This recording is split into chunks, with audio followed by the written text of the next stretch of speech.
So in this question course schedule, we have to check that we can take that course or not. So we can take a course if its prerequisite is met or not. So we first define some of the colors to our nodes. White means unvisited, black means fully visited, gray means currently visiting.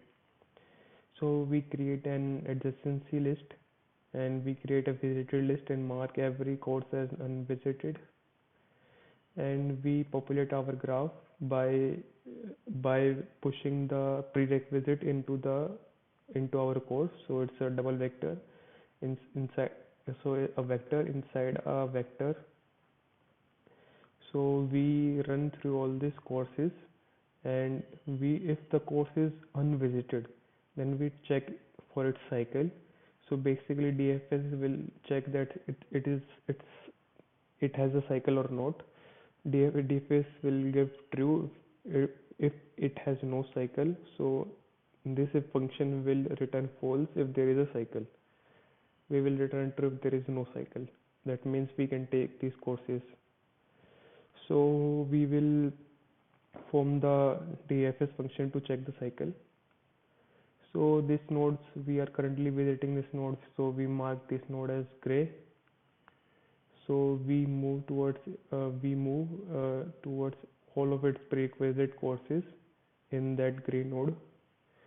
So if the prerequisite courses are also gray, that means that those courses are not completed yet. So we return false, that means we can't take this course.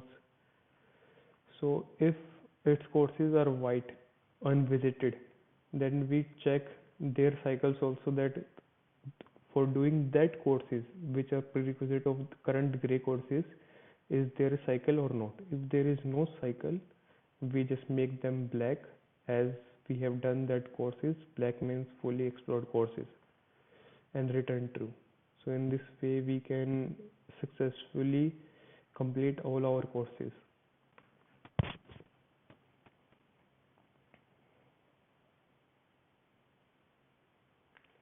So basically what we have done, we have formed a graph, and we have populated that graph with its adjacency list of prerequisite, and we just run through every course which is unvisited to check the cycle or not. In checking the cycle, we just go to every node and mark them as semi-complete, and check that its parent nodes are semi-completed, or if they are unvisited, we check that they are forming a cycle or not. So if they are not, they are not forming a cycle, or they are not half visited, we can say that the gray node we have selected for all these purposes can be taken, so we mark it as black.